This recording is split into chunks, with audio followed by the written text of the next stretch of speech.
Alors, moi, je suis Nejma Talba, donc je pense que vous me connaissez pour ceux qui viennent à nos webinaires.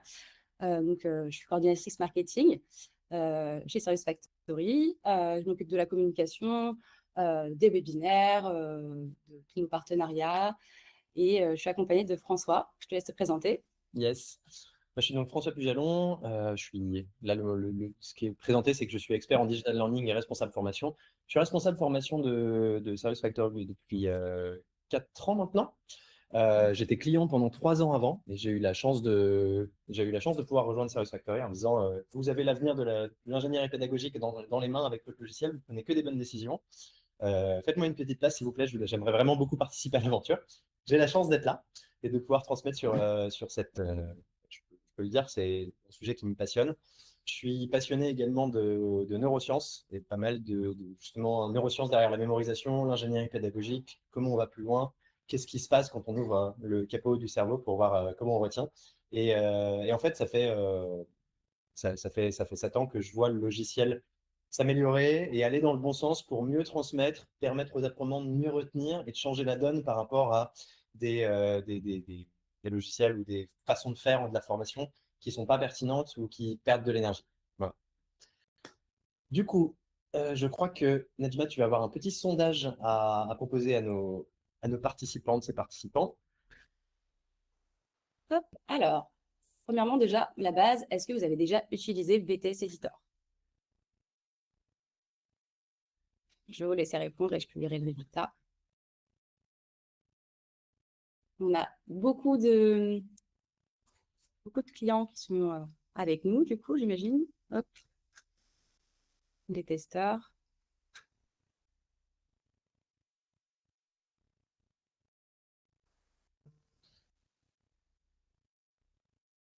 Je vois dans le chat du test question, je- Najma les voit, mais Je les vois, je les publie. J'attends que pas mal de personnes répondent et puis je publierai le résultat du second. Voilà. Donc, le sondage est publié. Donc, on a 67% de personnes qui sont déjà utilisateurs de l'outil et 22 en phase de test Ok. et 59% qui n'ont pas encore testé. Donc, bienvenue. On va vous montrer les capacités du logiciel. François, Super. on a bien. Alors déjà, on va commencer par quelques petits chiffres sur le e-learning et de pourquoi il doit évoluer. On a Gallup ou LinkedIn Learning ici qui nous montre que 50% des apprenants trouvent ça, le e-learning de manière générale ennuyeux ou sans pertinence. Fait plus de la moitié, c'est un peu dommage. Je ne sais pas ce que vous en pensez, mais ça, en tout cas, je ne suis pas hyper surpris par ces chiffres. 10 minutes, donc Deloitte qui montre que 10 minutes d'attention et de disponibilité, et ensuite l'engagement chute drastiquement. Ça, c'est une métrique qu'on va retrouver assez régulièrement, et même de manière générale, il y avait une métrique. 10 minutes, c'est pas mal pour d'être déjà à 10 minutes sur l'e-learning, parce que de manière générale, l'attention sur du digital, on est plutôt sur une métrique de 7 minutes. Au-delà de 7 minutes, l'attention baisse. Donc là, avoir des formations qui réussissent à engager jusqu'à 10 minutes, c'est déjà pas trop mal. Mais je ne sais pas ce que vous en pensez, je trouve ça toujours assez dommage si vous concevez une formation de 30 minutes ou si vous avez 10 heures de formation à donner à vos apprenants, que ça s'arrête à 10 minutes, c'est potentiellement pas forcément souhaitable. Et 80% des connaissances sont oubliées en 30 jours. Ce chiffre est issu de la courbe d'Ebbinghaus que vous voyez en bas. Ebbinghaus est un monsieur qui a beaucoup, beaucoup, beaucoup apporté à l'ingénierie pédagogique et aux neurosciences, puisque il a défini ce qu'on appelle les intervalles de remémoration. C'est-à-dire, je transmets une connaissance à un apprenant et je vais regarder en combien de temps il va l'oublier. Et en faisant des tests, et donc sur énormément de gens, et il a défini les intervalles de réactivation, c'est-à-dire si je réactive la connaissance initiale, si je la rappelle à mon apprenant 2 jours après, je regarde combien de temps il va mettre à l'oublier. Et en fait, c'est ce qu'on appelle donc les intervalles de réactivation. Et quand on a environ 7 à 10 intervalles de réactivation et de préférence espacés, donc le lendemain, 3 jours après, la semaine après, 2 semaines après, 3 mois après, si on arrive à cet intervalle idéal de réactivation, sur la quasi-totalité des apprenants, vous allez avoir une connaissance qui va perdurer plusieurs années. Vous imaginez bien que c'est pour ça qu'on fait du e-learning généralement, c'est parce que le même formateur ne va pas revenir le lendemain et 3 jours après dans l'entreprise, et on ne va pas mobiliser son temps comme ça, alors que le e-learning, lui, permet de faire de la réactivation ciblée sur une notion dont on veut se souvenir. Ça, c'est très cool. J'ai une question, François, Oui. de Arezou. Quels sont les indicateurs mesurés quand vous parlez de l'engagement des étudiants? Par rapport à quoi on se place? Je vais vous inviter à vous reporter à l'étude de Deloitte là-dessus, sur l'engagement, et j'ai un peu survolé pour le coup. Je ne sais pas exactement comment ils ont mesuré ou quoi, sachant, mais c'est pas une métrique qui est très étonnante. Elle se trouve sur pas mal de choses. On va retrouver une métrique qui est assez proche dans l'engagement présentiel, avec les premières minutes d'attention qui sont fondamentales. Et après, on dit que généralement, au bout de 10 à 10 minutes, 10 à 12 minutes en présentiel, il faut faire une séquence très forte. C'est généralement là où on va mettre les icebreakers avec les participants pour les mobiliser et pour remettre de l'énergie, parce que sinon, justement, on perd l'engagement. Donc, je ne sais pas exactement comment c'est mesuré. Je ne me suis pas penché là-dessus, mais c'est des métriques qu'on retrouve à pas mal d'endroits et assez récemment. Voilà. J'espère que ça répond à la question. Bref, Ebbinghaus, et puis comme vous voyez, ça a été confirmé par pas mal d'études récentes en learning. Et donc, on souhaite évidemment que quand on fasse une formation à des apprenants, il n'ait pas tout perdu au bout de 30 jours et plutôt qu'ils mettent ça en pratique.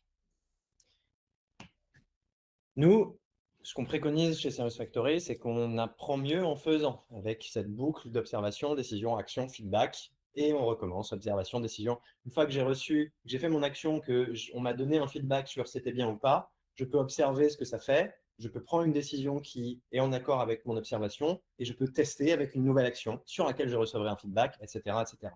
C'est ça, la création d'expérience. C'est ce qu'on appelle le test and learn, et ça permet d'engager pas mal d'énergie. L'énergie, quand on engage de l'énergie, ça connecte les neurones différemment, ça permet d'asseoir la plasticité neuronale et donc de mieux mémoriser pendant plus longtemps. Donc, et à chaque fois qu'on va réactiver, on réactive les neurones. Et donc, c'est une boucle vertueuse qui permet justement de maintenir la connaissance dans le temps, d'engranger la compétence et de l'asseoir mieux. Et en plus de ça, si vous mettez de l'énergie dans quelque chose, vous avez tendance à être plus engagé. Donc, bref, on va rajouter des problématiques d'engagement là-dedans.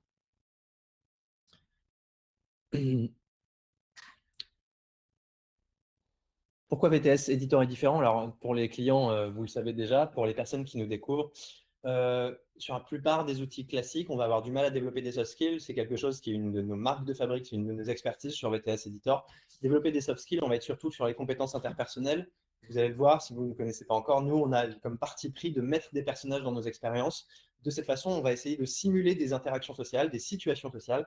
Et donc, si j'ai un personnage en 3D en face de moi, j'ai l'impression d'interagir avec quelqu'un, et selon mes choix et selon la façon dont j'interagis avec, il ne va pas me répondre pareil. Donc, mon cerveau va se dire, OK, je suis dans une situation sociale et je peux entraîner ma compétence sociale avec ce personnage, avec tous les trucs de réplicabilité, les avantages de la simulation, etc. On y reviendra. Simuler des situations réelles, c'est les avantages de la simulation. La plupart des outils classiques sont très linéaires. Avec VTS Editor, dès qu'on commence à toucher un petit peu aux fonctionnalités et bien comprendre, on va pouvoir justement, la simulation, elle est caractérisée par le pouvoir et l'action.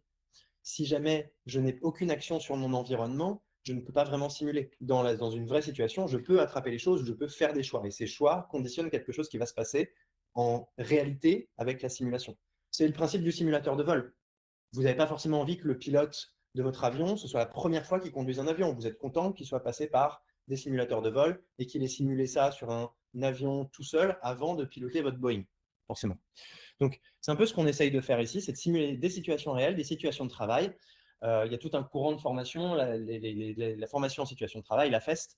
Nous, ce qu'on permet potentiellement de faire avec VTS Editor, c'est de reproduire, de simuler des situations de travail sur lesquelles vos apprenants vont pouvoir s'entraîner en situations qui reproduisent la réalité assez proche et de manière sécurisée. Donc, ils auront moins de pression, moins de stress pour mieux apprendre et concentrer l'énergie au lieu de la concentrer sur la pression et le stress. Ils vont pouvoir la concentrer sur mieux retenir, tester, essayer, apprendre de leurs erreurs sans se sentir non plus jugé par un formateur en réel, comme il y a parfois le cas de « moi, j'ose pas prendre la parole en formation parce que j'ai pas envie que le formateur me juge, me dise quelque chose ». Là, on est sur du e-learning, on sait que c'est un personnage en 3D, ça abaisse la pression, c'est pas mal. On a aussi donc la création gamifiée rapide sans coder. Les créations rapides, il y a plein d'outils qui le font. Nous, dans notre création rapide, on a déjà la possibilité d'avoir immédiatement du gamifié. Et ça, c'est plutôt chouette parce que la gamification va venir renforcer la joie et permet de faire du reproductible, grosso modo. Et ensuite, diffuser sur tout support, on publie en SCORM, on publie en offline sur notre application, on publie sur le web sans connexion de l'apprenant. On a plein de modes de publication et de diffusion qui sont très pratiques. Je ne sais pas s'il y a des questions à ce stade, Najma? Non, Ok. pas de question. On fait un tout petit teasing par rapport à 7.1. À 7.1, on est boosté à l'IA. Donc, c'est du e-learning. Nous, le e-learning, on le voit comme gamifié. Comme je disais, la gamification, ça permet de générer de la dopamine. On va créer des objectifs. Si j'atteins ces objectifs, je crée de la dopamine dans mon cerveau. La dopamine, elle crée littéralement de la joie. Et la joie, c'est la seule émotion que je vais chercher à reproduire. Le bon point à retenir pour vos formations, qu'elles soient présentielles, distancielles, en e-learning ou pas, faites vivre à vos apprenants des expériences positives. S'ils vivent des expériences positives et joyeuses, ils vont chercher à reproduire ça. Et qu'est-ce que vous voulez de plus que vos apprenants reproduisent en situation de travail quelque chose que vous leur avez appris? A priori, en tant qu'ingénieur ou formateur, ingénieur pédagogique ou formateur, il n'y a pas grand-chose que vous voulez plus. Et en plus de ça, on l'a boosté à l'IA, c'est-à-dire qu'on facilite la création et on vient vous aider à plein d'endroits parce que maintenant, on a la chance de bénéficier de l'intelligence générative qui font très bien le boulot pour gagner du temps. On va faire des e-learning gamifiés, des mises en situation, des présentations interactives, des serious games. Il y a des possibilités de conception qui sont infinies. Et quand je dis infini, c'est que littéralement, vous n'imaginez pas l'entièreté de ce qu'on a déjà réalisé nous, ce que vous pouvez réaliser. Il n'y a aucune limite avec VTS Editor. Moi, c'est quelque chose qui m'a vraiment bluffé quand j'ai commencé à utiliser en tant que client. C'était, j'ai besoin de développer quelque chose qui n'existe pas dans le logiciel. Je n'ai pas besoin des développeurs pour ça. Je peux le faire moi-même avec les blocs existants. Et ça marchera en fait. Je peux rentrer dedans et créer le truc qui me convienne pile sur mesure pour mes apprenants. Ça, c'est un mode avancé. Donc, on ne sait pas forcément ce qu'on va voir dans le webinaire. On verra quelques trucs, mais c'est pour vous. C'est pour l'avenir. On va passer à la démo live et du coup, je vais changer l'onglet de partage pour basculer sur VTS Editor. Quelqu'un dans le chat, il m'a dit on s'amuse bien, effectivement. Effectivement. Ah, effectivement, je vois un client qui dit qu'on s'amuse bien, effectivement. Ouais. Est-ce que vous voyez VTS Editor? Moi, je vois. Normalement, tout le monde Super. peut voir. Ah oui, si tu le vois, normalement, tout le monde le voit. Voici donc l'écran d'accueil de VTS Editor. Je vais rentrer directement dans un projet que j'ai préparé en prévision du webinaire. Là. Découvrez la méthode Juicy Learning en 9 étapes pour créer des modules de formation. Là, je vais mettre play directement.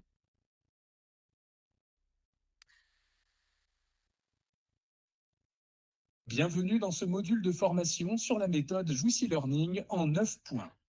Cette approche innovante du digital learning vise à maximiser l'engagement et la rétention des apprenants en intégrant des éléments interactifs et attractifs inspirés des jeux vidéo. Je vais aller un tout petit peu plus vite, je vais mettre des barres d'espace, je vais couper le son et lire à la place du texte pour aller juste un chouïa plus vite pour le rythme. Et grosso modo, vous voyez qu'il y a un personnage qui nous parle, il nous décrit ce qu'on va apprendre. La méthode Juicy Learning dont il va vous parler là, c'est notre méthode de conception que chez Service Factory on développe depuis une quinzaine d'années maintenant pour sécuriser la façon de faire des projets, aller plus vite quand on réalise des projets, sécuriser la validation des différentes étapes, pas perdre du temps à créer des choses qui finalement seront inutiles. C'est une petite pépite que je vous encourage à utiliser autant que possible dans n'importe quel processus de création. C'est ce que je fais, même en dehors du digital learning. Vraiment, ça marche extrêmement bien. Je vais pouvoir donc couper le son. J'en profite pour vous montrer les réglages. On a des options de lisibilité pour la dyslexie. Voilà, je vais juste couper tous les sons. Et sinon, juste la voix d'ailleurs, puisqu'on peut garder les sons d'ambiance et les effets. Super. La juiciness, c'est le cœur de la méthode et qui apporte des feedbacks visuels et sonores qui rendent l'apprentissage à la fois ludique et enrichissant. Au cours de ce module, nous explorons les 9 étapes clés de la méthode Juicy Learning, depuis la définition des objectifs pédagogiques jusqu'à la mise en œuvre et au déploiement du projet. Vous découvrirez comment structurer votre contenu, scénariser des expériences immersives et intégrer des éléments visuels sonores pour créer une expérience d'apprentissage captivante et efficace. Que vous soyez novice ou que vous cherchiez à enrichir vos compétences, voilà ce que vous apporte le module. Super. Préparez-vous à transformer vos projets de formation en véritables expériences d'apprentissage juicy. On va aborder plusieurs concepts. 1. Définir et border un objectif pédagogique, la cible et le concept. Les messages clés. Qu'est-ce qu'un message clé? C'est quoi le rythme, la répartition et la répétition? Ensuite, on va créer le chemin idéal, puis ajouter les alternatives. On va voir le scoring et le débriefing. Enfin, la juiciness, les finitions qui font la différence. On nous demande si on est prêt pour commencer. Et là, en tant qu'apprenant, vous voyez que ma souris va conditionner le fait que je poursuive. Je vais mettre oui pour poursuivre. J'arrive maintenant dans une nouvelle scène. On va me présenter un menu. Que souhaitez-vous découvrir? Où je peux voir les différentes notions pédagogiques qui sont visibles. Je ne vais pas vous les montrer. Je vais passer directement au quiz pour vous montrer comment la gamification se fait. Vous avez vu tous les messages clés. J'ai pris un raccourci que j'ai créé. Je vais vous poser quelques questions concernant ce que nous venons de voir. Oui? François, juste je précise pour ceux qui nous écoutent, en fait, ça lag un peu parce que c'est le partage d'écran, donc c'est une question de… Ok. C'est pas hyper fluide comme quand on est sur le logiciel, juste pour préciser pour ceux qui se posaient la question. Oui, non, l'expérience logicielle est hyper fluide. C'est juste qu'il fait un peu chaud et mon ordinateur a du mal avec le un peu chaud au niveau du processeur. Donc peut-être qu'avec le partage d'écran, ça se ressent effectivement. Mais moi, mon expérience est très fluide ici. Ça doit être juste sur le partage et la connexion, peut-être. Alors, des objectifs. Qu'est-ce qu'un scoring, qu'un objectif pédagogique, un mini-jeu, un débriefing, feedback? Alors, les feedbacks, c'est des retours interactifs. Les objectifs pédagogiques, ce sont des buts spécifiques. Le mini-jeu, alors le scoring, c'est le processus d'attribution des points. Le débriefing, c'est l'analyse des performances. Et le mini-jeu, ici, c'est l'activité ludique. Je pense que je vais avoir tout bon. Youpi, 10 points. Parfait. Qu'est-ce que le chemin idéal dans une expérience de Juicy Learning? C'est le scénario où l'apprenant fait tous les bons choix, progressant rapidement et sans obstacle vers l'objectif pédagogique. Exactement, c'est celui-là. J'ai encore 10 points. Et là, j'ai fait un chemin particulier où il me demande si je veux continuer. Et en fait, je veux finir le module. Je vais en profiter pour montrer à nos clients une première nouveauté, l'écran de fin qui est changé. Normalement, là, on devrait avoir des petites flammes et des petites réactions sur le, sur le webinaire. C'est trop bien. On a dit au revoir au grand tableau qu'on avait avant qui décrivait les compétences. Ici, je n'ai qu'une seule compétence. Je vois que j'ai 20 points sur les 100 qui existent et n'hésitez pas. Voilà, il y a plein de petites flammes et de claps qui arrivent. Je suis content. Moi, j'aime beaucoup cet écran qui vient préciser. Si vous avez plusieurs compétences, vous aurez une petite flèche sur le côté qui permet de défiler et de montrer les différentes compétences, mais de manière juicy, de manière sympa, permet de montrer les différentes attributions à l'intérieur du module. Et c'est trop cool. Résultat fini pour ceux qui nous découvrent. Ce que vous allez obtenir avec là, c'est un micro-scénario où on va simuler une expérience de formation. On n'est pas en simulation d'une situation de travail, on est vraiment juste sur j'essaie de reproduire pour l'apprenant le fait que quelqu'un lui apprenne quelque chose. Comment on a créé ça? Justement, je vais passer sur un nouveau projet. Alors là, je fais un micro-spoil avec cette fenêtre. Je rentre dans mon écran. Ça, c'était l'écran d'accueil. Je vais créer une nouvelle scène ici. Et dans cette scène, je vais pouvoir aller chercher un décor. Alors, le studio, c'était Studio TV 02. Ici, vous reconnaissez le décor qu'on avait et on va pouvoir placer un personnage. Vérifier que je suis bien dans mon script. Sachez que on peut sélectionner, créer un décor, on peut configurer un décor. Si jamais je voulais modifier dans la configuration du décor, je veux déplacer ce personnage, c'est très facile. Je peux mettre deux personnages avec le thème du module, du coup. Alors là, pour l'instant, ça dépend. En fait, je peux effectivement faire une personnalisation avec le thème du module. Si le thème du module, tu fais peut-être référence à l'apparence ici. Et si je fais un module dans le BTP ou si je fais un truc plutôt qui est scolaire, je peux avoir ces choses-là. Donc en gros, on a une centaine de modules, en grosso modo, disponibles pour toutes les thématiques métiers. Tu veux parler des décors? Ouais. Ok, c'est pas la même chose. Le décor, c'est ce dans quoi mes personnages vont interagir, vont discuter. Et c'est scène par scène. C'est comme au théâtre, quand on était en cours de français au lycée. On a une scène avec des personnages. C'est ça qui confie. Dans une scène, il y a un décor. Et du coup, on a beaucoup de décors ici. Il y a 153 décors disponibles de base. Et je vais avoir… on a des centaines de décors disponibles qu'on peut adapter selon le thème qu'on… Exactement. On a besoin, selon ce qu'on a envie de mettre en scène, en fait. On a… Dans les secteurs, on a du médical, de la restauration, de l'industrie, de l'éducation, etc. Et cerise sur le gâteau, comme vous voyez, vous avez la possibilité de créer un décor.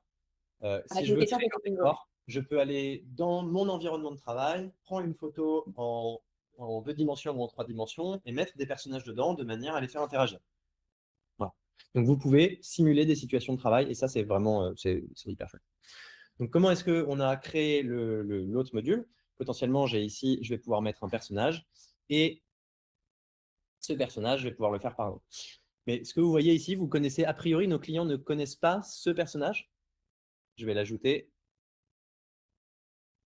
Voici la plus grosse nouveauté de la 7.1, c'est les nouveaux personnages. Donc, je vais aller dans l'onglet des personnages ici.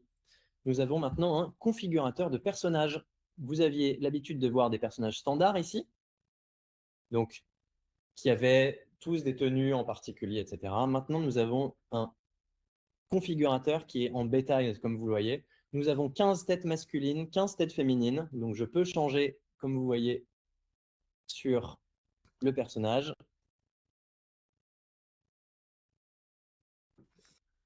Et une fois que j'ai mon personnage que j'ai défini, je peux changer sa tenue avec plusieurs tenues prédéfinies, mais c'est toujours la même tête. Et si jamais… Pardon? On te dit trop bien dans le chat. Ah bah oui, j'espère bien, oui. Ça fait longtemps qu'on attend ça. Ici, si jamais j'ai envie d'avoir ce personnage-là avec une blouse médicale, je peux. J'ai son gilet de vendeuse. Si jamais le gilet de vendeuse, j'ai envie de paramétrer ses couleurs pour avoir, je ne sais pas moi, hop là, ici, du jaune et à l'extérieur, je pourrais avoir un rouge, mais je ne sais pas, j'ai envie d'avoir un violet qui n'est pas présent dans les couleurs de base, et ben je peux avoir tout à fait le violet. On peut paramétrer les couleurs de tous les vêtements. On a 15 hauts masculins, 12 hauts féminins. On a 5 pantalons pour masculin, féminin et 3 paires de chaussures. Et on vise d'ici la fin de l'année, a priori, jusqu'à 80 têtes au lieu des 30 actuelles. On va en ajouter au fur et à mesure. Et comme vous voyez en bas même, participer à l'évolution du catalogue, on va… C'est pas encore le cas, désolé, je vous spoil un petit peu et j'espère que ce n'est pas déceptif, mais les accessoires seront prochainement disponibles dans cette catégorie. N'hésitez pas à vous partager vos idées. Vous pouvez soumettre vos idées en disant j'ai besoin qu'il y ait une casquette, des gants, des lunettes, j'ai besoin du téléphone, j'ai besoin du casque avec oreillette, j'ai besoin du casque de chantier. On a déjà prévu pas mal de trucs, mais pour l'instant, pour vous donner accès au personnage le plus vite possible, on s'est beaucoup focalisé sur déjà les têtes et vous voyez que la granulosité des visages est juste hallucinante. Personnellement, je trouve ça complètement fou d'avoir ça et de pouvoir les contrôler. J'ai l'impression de jouer à un jeu vidéo grand public, quoi. Ça a été une petite révolution en interne quand les devs nous ont présenté ça. François, j'ai une question. Est-ce Oui. qu'on aura des personnages handicapés, enfin, en situation de handicap, pardon, et plus de personnes âgées et des enfants? Les personnes âgées, je sais que oui. Les personnes âgées, il y en a déjà, des personnes âgées, mais quand on vous dit, là pour l'instant, il y a 30 têtes, on a orienté principalement, on vise 80 têtes, il y aura effectivement pour les personnes âgées, il y en aura. Pour les enfants, c'est compliqué parce qu'ils n'ont pas la même morphologie. Et il y a encore quelques problèmes à craquer sur la morphologie des personnages. Donc ça, je peux rien promettre, mais n'hésitez pas à envoyer dans les suggestions du catalogue vos besoins. Plus on recevra de besoins de votre part en disant j'ai vraiment besoin de ça, s'il vous plaît, plus on a de chances de les développer et de concentrer nos efforts dessus. Voilà. Voilà pour le configurateur de personnage. Donc je vais avoir mon personnage ici qui va pouvoir interagir. Et comme vous le voyez, une fois que j'ai mon personnage et mon décor, je vais pouvoir avoir un bloc parlé ici dans lequel je vais décrire bienvenue dans ce webinaire de découverte des nouveautés. Hop. Je vais pouvoir mettre play. Donc, si je mets play directement, je vois ce que j'ai vu tout à l'heure. Mon personnage va prononcer cette phrase. Alors, pour le coup, j'avais dans les réglages, vous vous souvenez, j'avais coupé les sons des voix. Mais même si je remets dans les sons des voix ce que c'était, pour l'instant, je ne l'entendrai pas, simplement parce que la voix n'a pas encore été générée. Ici, j'ai écrit le texte, mais on n'a pas encore créé le fichier MP3 qu'on va entendre. Pour ça, on a les textes et voix et on pourrait générer cette réplique. Cela dit, nouveauté, dans les textes et voix, nous avons ajouté plein de voix intelligence artificielle. Voilà pour les voix féminines. Il y en a encore plus en voix masculine. C'est toutes des voix Eleven Labs. On vous précise ici comment les utiliser et ce que ça fait. Bref, il y a beaucoup plus de voix qu'avant et c'est trop chouette. Vous pouvez basculer évidemment en voix de studio si vous aviez besoin, c'est-à-dire que vous voulez enregistrer vos propres voix, c'est faisable. En tout cas, maintenant qu'on a attribué, je ne sais pas, je vais tester Clara. Bonjour et bienvenue dans VTF. Un peu lente. Bonjour et bienvenue dans VT. Bonjour et bienvenue dans VTS Editor. Dorothy est très bien. Maintenant que j'ai sélectionné Dorothy, je peux aller générer la réplique. Je suis donc en train de faire générer le MP3. Bienvenue dans ce webinaire de découverte des nouveautés. Voilà, si je mets play maintenant, je vais entendre la voix du personnage. Ensuite, je pourrais avoir des embranchements. Donc, je vais faire un choix de phrase avec « Êtes-vous prêt ?»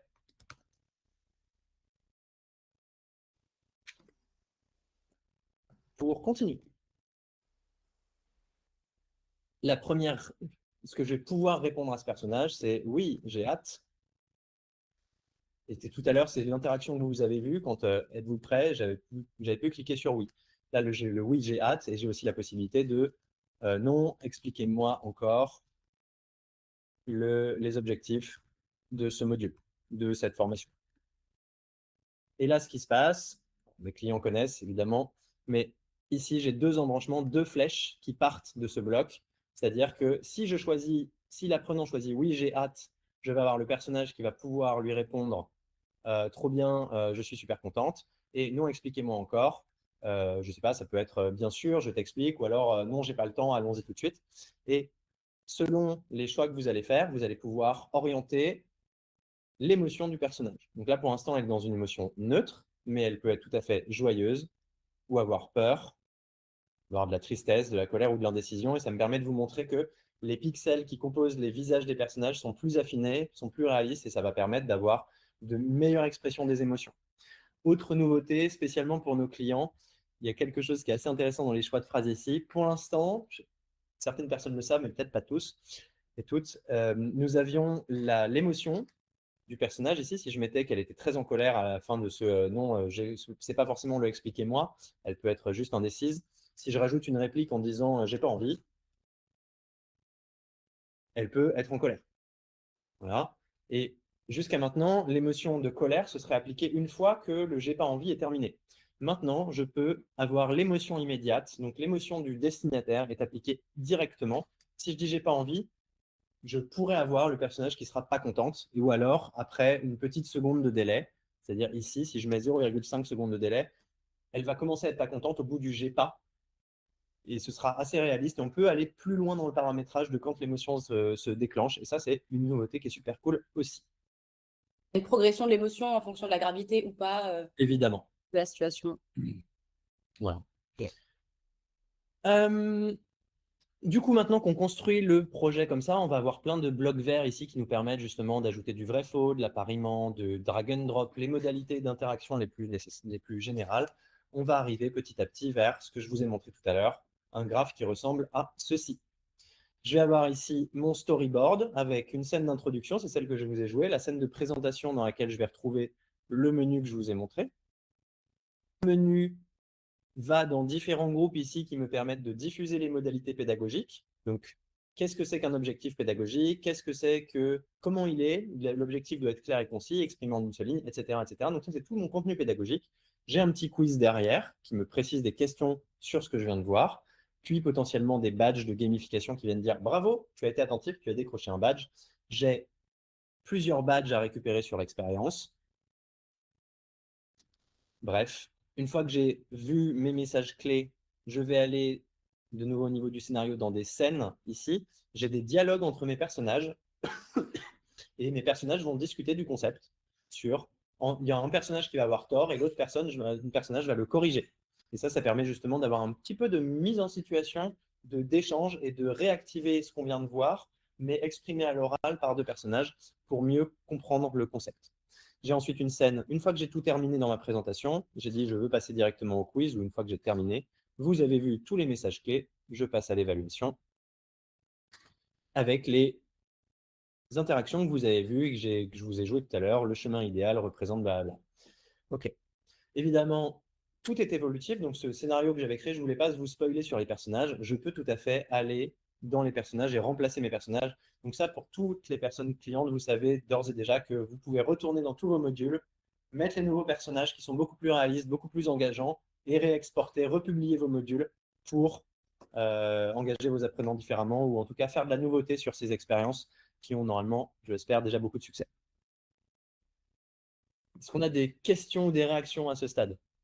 C'est déjà... Pour l'instant, je pense que tout est clair. On n'a pas de questions. OK. Bref, à la fin de mon évaluation, je vais avoir un vérifié score. Si j'ai 100% de score, vous avez correctement répondu à toutes les questions, bravo.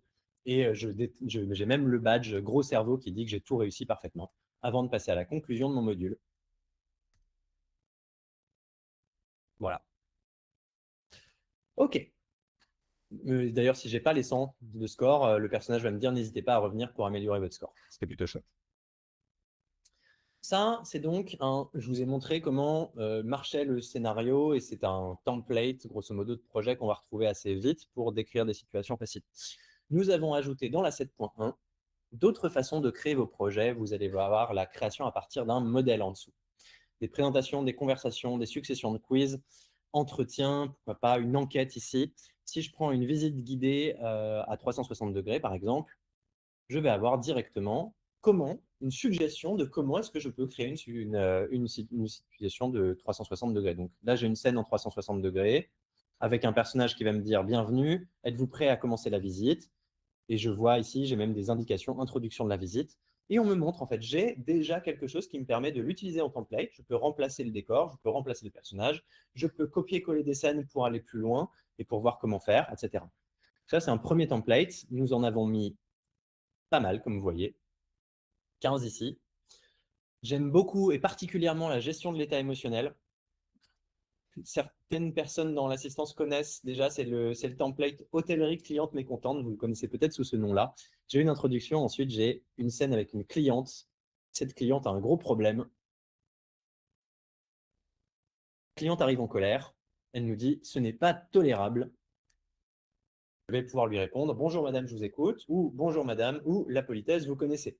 Évidemment, si je lui dis « la politesse, vous connaissez », elle va me répondre « comment osez-vous » et elle ne va pas être contente. Donc, j'ai un premier plan ici avec une jauge qui va descendre.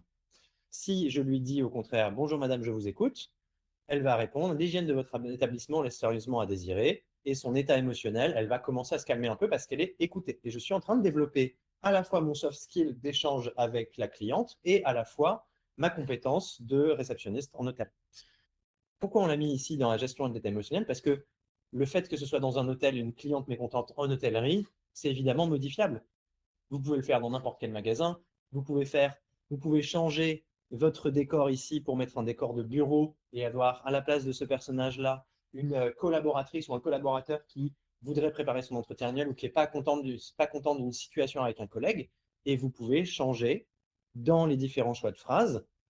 Mon collaborateur arrive et me dit j'ai l'impression que je ne suis jamais écouté, cette telle personne ne me donne jamais les résultats, c'est rendu à l'heure, et du coup, moi, je ne peux pas rendre les miens non plus, et ça ne va pas. Du coup, en tant que manager, je peux pratiquer est-ce que tu lui as bien précisé? Est-ce que les objectifs sont suffisamment clairs? De quoi as-tu besoin pour que je t'écoute? Ou alors, c'est pas mon problème, et auquel cas, bref, remplacez les différentes répliques des choix de phrases et vous aurez quelque chose qui marche sans avoir à bâtir toute cette architecture. Et c'est une très bonne façon de s'auto-former aussi sur le logiciel. Voilà, je vais montrer juste un dernier modèle. Vous voyez, je ne sais pas si vous voyez ce qui a marqué ici, flashcard. Qu'est-ce que ça peut être les flashcards? Eh bien, dans ce modèle, nous avons désormais un bloc flashcard. C'est une nouvelle nouveauté. Nous avons des questions sur la carte avec des réponses et des commentaires. En gros, quand je crée une nouvelle flashcard, je vais avoir potentiellement, je vais mettre une image. Alors, je génère une image, je ne sais pas moi, un lion dans la savane, style réaliste, standard généré. Comme vous voyez, je peux créer des images. On a une intelligence artificielle d'une API qui permet de générer des images directement dans VTS Editor. Si je n'ai pas la bonne image ou si je n'ai pas le truc sur mon PC, on n'a pas de problème de droit d'auteur ou de prendre des choses à des gens sur Google. On le fait générer par l'IA. Je vais importer ça dans mon projet. Maintenant que j'ai le lion dans la savane, je peux simplement faire une question à propos du lion. Je ne sais pas, ça peut être quel est cet animal? Réponse, un lion. Commentaire, c'était un lion. Et on a la possibilité pour l'apprenant de saisir une réponse si on veut, donc avec du score. et afficher un récapitulatif à la fin. C'est-à-dire qu'on va pouvoir montrer différentes flashcards et montrer à la fin, OK, cette flashcard était bonne, cette flashcard n'était pas bonne, etc.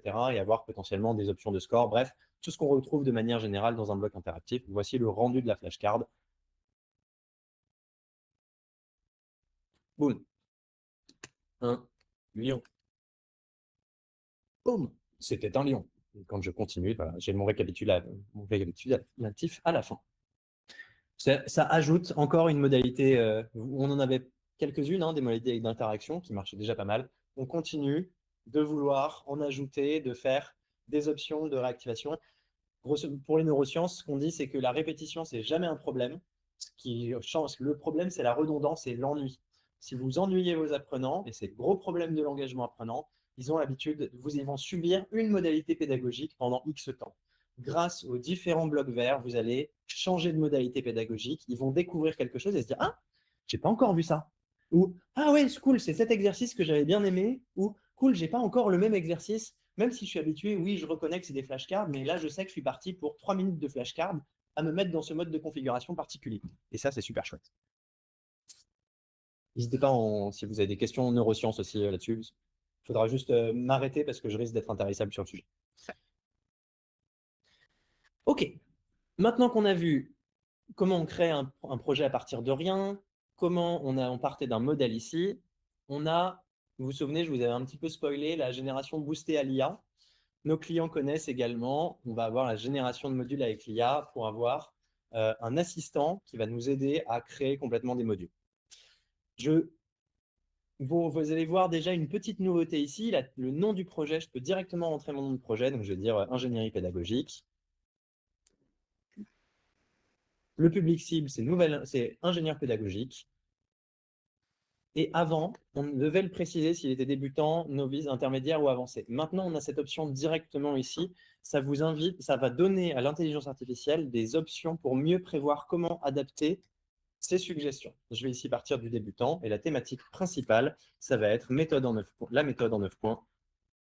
Juicy Learning en 9 points, en 9 étapes.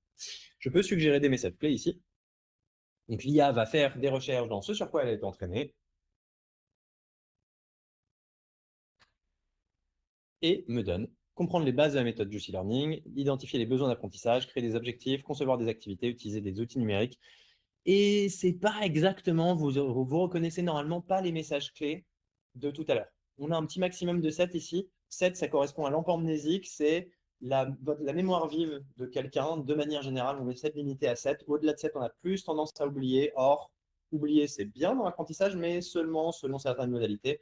On préfère essayer de retenir dans une formation les objectifs pédagogiques. Donc, limiter. 7, c'est bien au maximum. Là, ça ne me va pas complètement, ça ne va pas correspondre exactement à ce que je veux créer, parce que la méthode Juicy Learning, je la connais évidemment mieux que l'IA, ce qui fait que j'ai préparé, moi, des objectifs pédagogiques. Donc, définir et border un objectif pédagogique, je vais pouvoir les copier-coller ici, définir la cible et le concept, et vous allez bientôt découvrir pourquoi je fais ça. Message clé, rythme, répartition, répétition, créer le chemin idéal. Alors, je suis en train de faire des copier-coller, mais vous ne le voyez pas forcément sur ma tête, mais je suis en train de me hyper intérieurement parce que vous n'êtes pas prêt pour la nouveauté que vous allez voir dans quelques secondes. Juiciness, les finitions qui font la différence. Voilà, je vais passer au suivant. Maintenant que je sais ce que je veux mettre dans ma formation, je sais que sur les 9 étapes, c'est celle-là que je veux mettre dans mes 7 messages qui vont être retenus. J'appuie sur suivant. Maintenant, spécifier ici toutes les informations que l'intelligence artificielle pourra prendre en compte pour générer le contenu du module. Vous pouvez entrer un texte et copier-coller un large texte où vous avez ce que vous voulez, ou vous pouvez ajouter votre fichier PDF. L'intelligence artificielle va piocher là-dedans pour répondre aux attendus de vos objectifs clés, votre nom du projet, votre thématique principale pour votre public cible. Je vais simplement aller sur mon ordinateur et ajouter le PDF de la méthode. C'est notre livre blanc qu'on diffuse depuis des années. Ah, ça fait du bien de voir les petits applaudissements là sur le… Merci. Trop cool.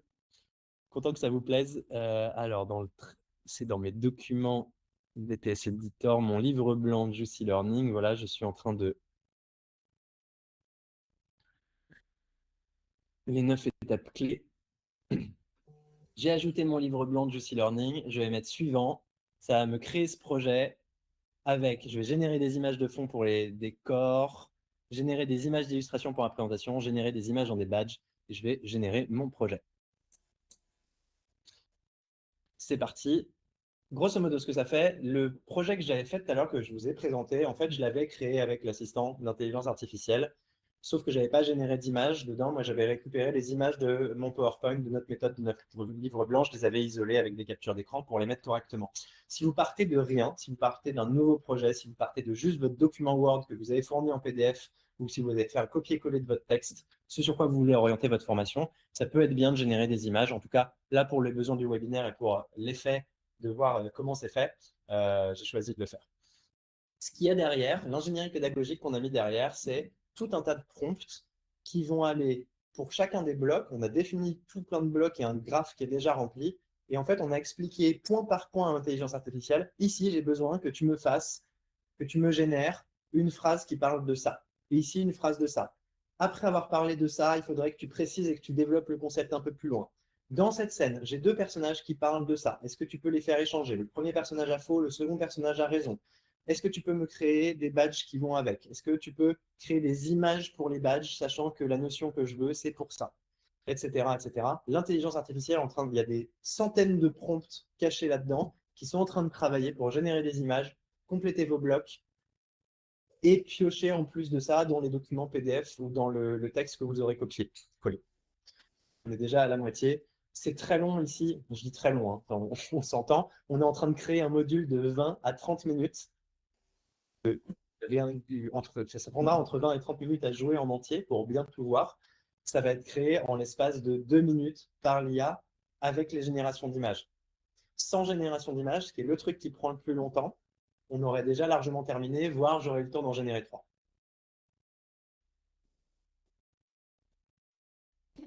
Et voilà, c'est créé. Du coup, je vais pouvoir aller voir dans mon introduction, vous reconnaissez, introduction à la méthode Juicy Learning, bienvenue dans ce module de formation, que vous allez retrouver des choses qui se ressemblent. Normalement, vous voyez ici d'ailleurs le adaptable selon le ton souhaité, plus dynamique, voilà, c'est l'IA a juste généré quelque chose et ça va être à moi de corriger évidemment pour voir ce que je veux. D'ailleurs, si je prends le fait que je me suis noté des trucs que je voulais retrouver dans ce module par rapport à mon PDF. Et notamment, je veux la définition claire d'un objectif pédagogique. Je vais donc aller voir dans définir et border un objectif pédagogique. Je vais pouvoir relire. Cet objectif doit répondre à une problématique concrète. Format immersif, escape game. Pour l'instant, c'est pas mal. Il me met même un exemple. Voilà. Ici, cet objectif doit répondre à une problématique concrète et s'articuler autour d'un verbe d'action comme mémoriser, appliquer ou évaluer en s'appuyant sur la taxonomie de Bloom. Ça, c'est directement une phrase de mon PDF. Pour le coup, je le connais par cœur, vous le retrouvez peut-être. En tout cas, je peux venir chercher et là, vous voyez que ça a bien pioché dans le PDF. Si je veux mieux préciser l'objectif pédagogique, je peux partir de ma génération de blocs et je vais avoir un monologue où je vais écrire précision. Le rôle du personnage, c'est un formateur. À qui parle-t-il? Ingénieur pédagogique. Débutant. De quoi parle-t-il? Les précisions sur la fixation des objectifs pédagogiques. Et je vais utiliser les informations IA du projet. Donc, je retrouve mon contexte avec mon PDF. Et je vais générer. Là, j'ai bien un monologue généré par l'IA où on précise d'autres trucs sur les objectifs pédagogiques. La cible de l'expérience, les messages clés, etc. Donc, une fois que j'ai ça, si je les ai vérifiés, je peux ajouter ce bloc parlé à cet autre bloc parlé et je compose mon module. Je vais pouvoir aller très, très vite pour préciser exactement ce dont j'ai besoin de manière gamifiée. Avec l'IA, on peut évidemment générer d'autres trucs, des vrais-faux, des appareillements, des drag and drop, des champs textes. C'est ce que vous avez déjà vu et ce qu'on a géré ici dans l'évaluation. On a de nouveaux quiz, des nouveaux appareillements associés à chaque terme. Scoring, on va retrouver, il a choisi de faire à peu près la même chose sur le scoring. Voilà. Quels sont les deux éléments essentiels à définir avant de concevoir une expérience? La cible et le concept, le budget et la durée, les outils technologiques, les objectifs pédagogiques et les évaluations. C'est plutôt la cible et le concept. Déjà les points, etc. Y a-t-il des questions à ce stade, Nejma? Alors, je regarde le chat. Et On me demande si on a déjà créé un module, avec l'ancienne version, est-ce qu'on peut la transférer avec la nouvelle? bien sûr, Comment je la- vais, regardez, si je prends n'importe quel module ici, je vais avoir un module en 7.0.3, là, c'est test de niveau débutant. Si je double-clique dessus pour l'ouvrir en 7.1, ce projet a été créé avec une ancienne version et doit être mis à jour. Je vais faire une copie et mettre à jour. Et hop, j'ai mon 7.1. Je retrouve mon ancienne en 7.0.3 ici qui est considérée comme obsolète et que je vais pouvoir ranger dans mon dossier. J'ai un dossier archive, grosso modo, je pourrais le mettre dedans. Ou alors, enfin, ils sont rangés dans d'autres dossiers. Et ma 7.1 ici, je peux bien l'ouvrir dedans et du coup aller changer mes personnages, mettre un nouveau personnage pour actualiser l'expérience. OK. Dans mon module ingénierie pédagogique, vous voyez ici que les médias, les images ont bien été gérées avec des choses qui parlent d'ingénierie pédagogique, des scènes. Voilà. J'ai une autre question. Oui. Donc, en moyenne, on me demande si c'est plus rapide de créer un module avec la nouvelle version. Bon, est-ce que la conception est plus rapide que l'ancienne? Et à Alors, peu près combien de temps ça prendrait? Bon, ça dépend, j'imagine, du projet de la personne. oui, bien sûr, mais si on Euh, parle juste de l'IA, c'est kiff-kiff, c'est la même chose. La seule chose qu'on a ajouté, c'est que si vous allez dans votre espace client, votre compte VTS Editor, dans votre espace client, je ne vais pas changer les partages d'écran, mais dans votre espace client, vous avez dans l'administration, vous avez la configuration des services externes et vous avez désormais la possibilité d'interroger soit ChatGPT comme avant, soit de pouvoir basculer sur Mistral. C'est une autre grosse nouveauté qu'on a faite pour Cocorico. Mistral, c'est français, c'est trop cool. En tout cas, on est sur quelque chose d'un peu moins ouvert et on donne moins les données aux Américains. Vous pouvez utiliser Mistral en natif dans VTS Editor sans avoir de compte Mistral. Vous pouvez passer par nous et nous, on fait le transfert, on anonymise vos données de façon à ce que ce soit plus sécurisé ou en tout cas que vous puissiez tester deux intelligences artificielles juste avec un clic sur l'espace client. Et si Najma, pour répondre à ta question, c'est potentiellement plus rapide avec la nouvelle version parce qu'on va on va se baser sur le PDF et sur les documents qu'on a déjà donnés. Donc, c'est beaucoup plus rapide pour le concepteur parce que les bonnes informations sont déjà présentes dans le module sans qu'on parte de quelque chose de plus général. et de quoi? Alors, j'avais un autre truc à vous montrer. Mettons que dans cette scène ici, dans mon décor, j'ai envie de pas forcément être dans ce studio TV avec un écran et je voudrais être dans une salle beaucoup plus intimiste. Je vais créer un décor et si vous avez peut-être vu tout à l'heure rapidement, mais je vais pouvoir générer un décor 360. Qu'est-ce que c'est que ce truc? Et bah, par exemple, j'ai préparé juste à l'avant le webinaire là. Je voudrais être dans un bureau avec un écran d'ordinateur. Je voudrais un bureau avec un écran d'ordinateur et un téléphone sur le côté dans un open space confortable. Et pour 200 crédits, je vais pouvoir générer. On a donc plugué une API avec une IA qui nous génère des décors 360. Ça reste une intelligence artificielle qui progresse à pas, je trouve, assez énorme depuis un an et demi, qui continue de faire des progrès. Et on compte beaucoup sur la suite des progrès pour continuer d'améliorer ça. Mais en tout cas, c'est déjà des résultats qui sont vraiment chouettes pour proposer une expérience d'immersion qui aille plus loin que la 2D. Et ça vous permettra de faire du prototype et de bien savoir ce que vous voulez dans vos scènes avant d'aller avec votre caméra 360 directement sur votre lieu de travail pour prendre la captation du lieu réel, ce qui ça reste quand même un must-have absolu pour immerger vos apprenants dans les situations dans lesquelles ils vont intervenir. Le suspense est intégral. Est-ce que je vais avoir mon bureau avec un écran d'ordinateur et un téléphone? Eh ben, c'est pas mal, on regarde ce que ça donne. Je vais importer. Rapide. Hop, l'image a été importée. Ça me crée automatiquement, je ne suis en train de toucher à rien du tout. Voilà, je suis dans la configuration de mon décor. J'ai un petit personnage sur une table. Si évidemment, je vais juste avoir besoin de le bouger pour qu'il soit. Voilà, comme il est plus sur le bureau, c'est un peu plus réaliste là, d'un coup. Et j'ai bien mon bureau. Je ne sais pas s'il masque mon téléphone là, ou s'il n'y a pas de téléphone. Si, il y a un téléphone là-bas. Bien joué l'intelligence artificielle. De cette façon, si je veux, je vais pouvoir ajouter ici dans les emplacements de médias. On n'a rien fait de particulier dans cette version hein, sur ça. Mais mon média numéro 1 ici, je peux le placer dans l'écran pour montrer la méthode Juicy Learning et ce qu'on avait. Je l'ai dans mon écran. Hop, je ne vais pas m'attarder dessus. Et je peux ajouter un deuxième emplacement de média sur le téléphone. Ça permet, comme vous voyez, comme on est dans un 360, le fait d'être dans du 360, votre apprenant, il va sentir un petit peu plus de pouvoir et de contrôle sur l'expérience et il va sentir, ah bah tiens, je peux cliquer sur la porte peut-être pour sortir. Qu'est-ce que ça fait si je clique sur le téléphone? Est-ce que je peux appeler quelqu'un ou quoi que ce soit? Et justement, vous pouvez définir que l'apprenant clique sur le téléphone. Ou même, votre formateur ici va pouvoir commencer par une phrase disant, bah, on est tous les deux dans cette salle, mais je ne sais pas trop quoi faire, j'attends un coup de fil pour savoir sur quoi je dois te former. Est-ce que tu en as une idée ou quoi que ce soit? Bref, je vais pouvoir avoir mon interaction décor ici. Je vais juste mettre le fait que le M2, c'est le téléphone. Voilà. Et quand je clique sur le téléphone, je vais pouvoir avoir, juste avant de cliquer sur le téléphone d'ailleurs, je vais mettre un bloc son. Ce bloc son, je vais pouvoir générer un effet sonore, une sonnerie de téléphone.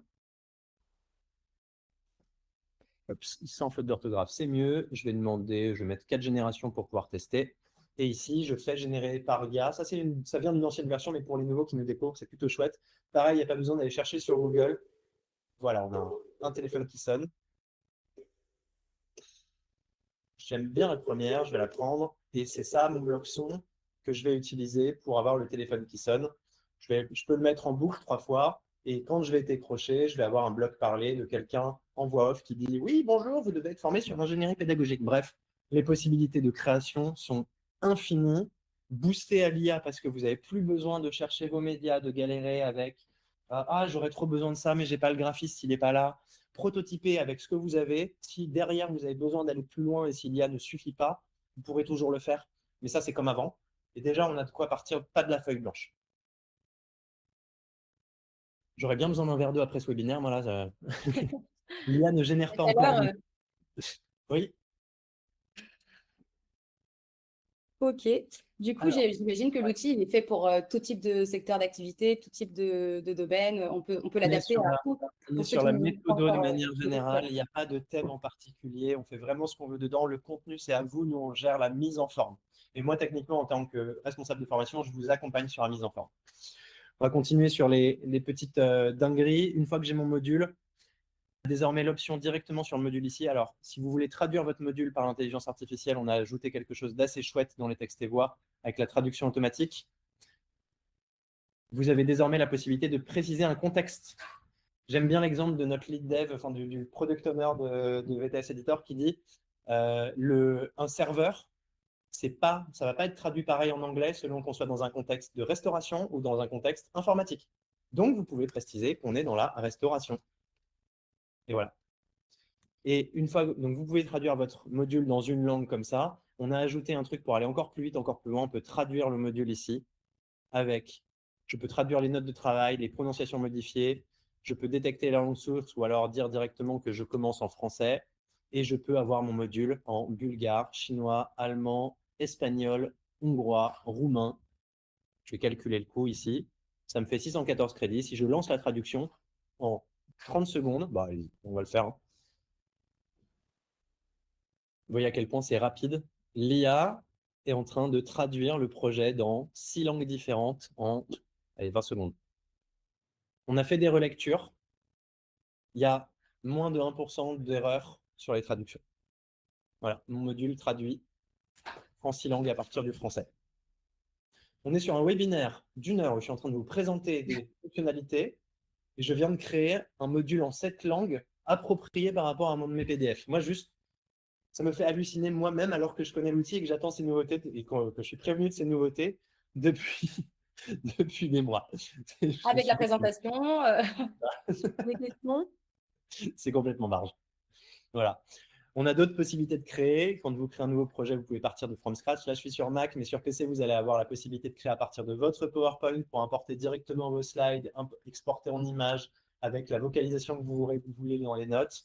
Si vous voulez des modules qui soient particulièrement avancés, avec de la personnalisation et des micro-exercices qui n'existent pas actuellement dans VTS Editor et qu'en plus, vous n'avez pas le temps, vous pouvez faire appel à nos équipes, demander à votre commercial, j'aimerais un projet qui fasse ça, faites-le pour moi, s'il vous plaît, j'en ai besoin dans un mois.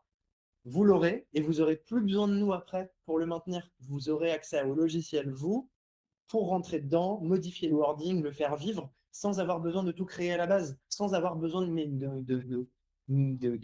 d'avoir toutes les fonctionnalités ultra avancées, les variables ou tous les trucs, les possibilités infinies du logiciel qui vont beaucoup plus loin que ça et que je n'ai pas le temps de vous montrer aujourd'hui. Mais voilà.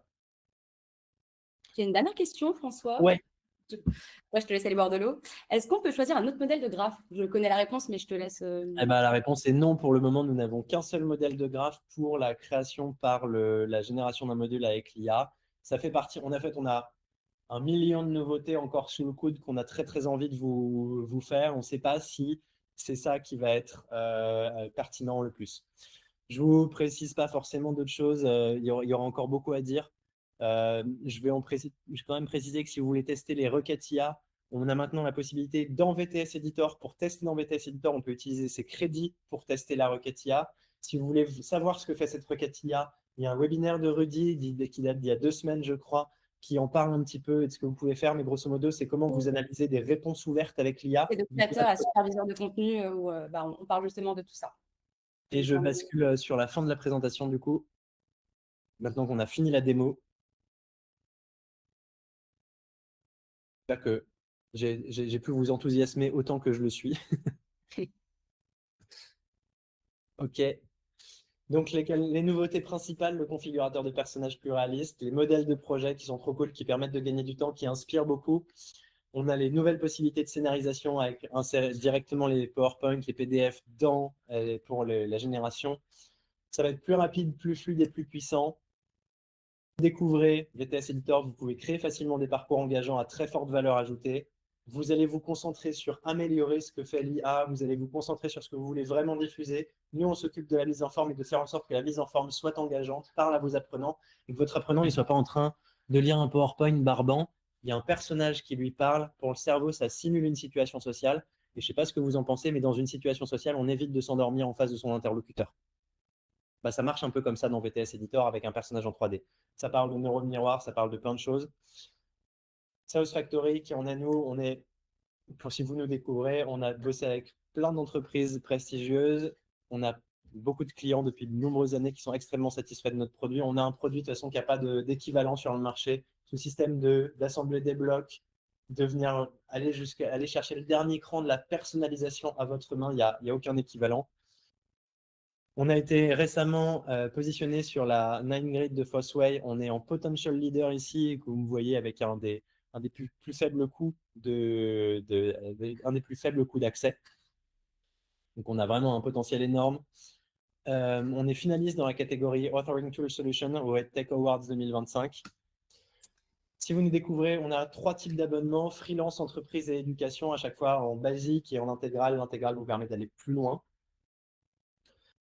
Si vous utilisez déjà VTS Editor, vous pouvez prendre une formation spéciale 7.1. Vous prenez du temps d'accompagnement avec moi, je vous montrerai. Si vous voulez de l'assistance pour migrer vos personnages ou votre visionnage, pareil, vous pouvez me dire « Coucou, j'ai besoin d'aide sur votre espace client ». Vous avez du temps consacré si jamais vous êtes sur les packs intégrales. N'hésitez pas à nous contacter si vous avez besoin d'aide. Normalement, c'est vraiment très intuitif. Si vous êtes déjà client, ouvrez vos projets, migrez les personnages, changez les personnages. Regardez si vous avez envie d'ajouter de l'IA, si vous avez envie de changer les images, de remettre des choses dedans, ou simplement pour commencer de nouveaux projets, c'est aussi une bonne occasion.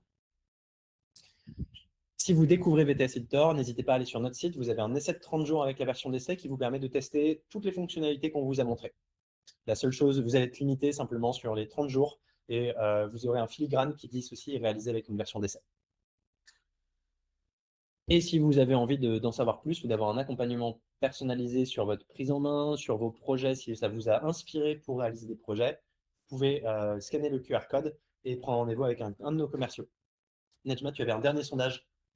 Yes. Alors, du coup, est-ce que quand pensez-vous utiliser VTS Editor? Quand je le démarre, il va s'afficher. J'ai quelques réponses. J'en profite pour répondre à une question. Y aura-t-il un replay? J'ai raté le début du webinaire. Oui, il y aura un replay, tout est enregistré. Dès lors que vous êtes inscrit, on vous envoie le replay.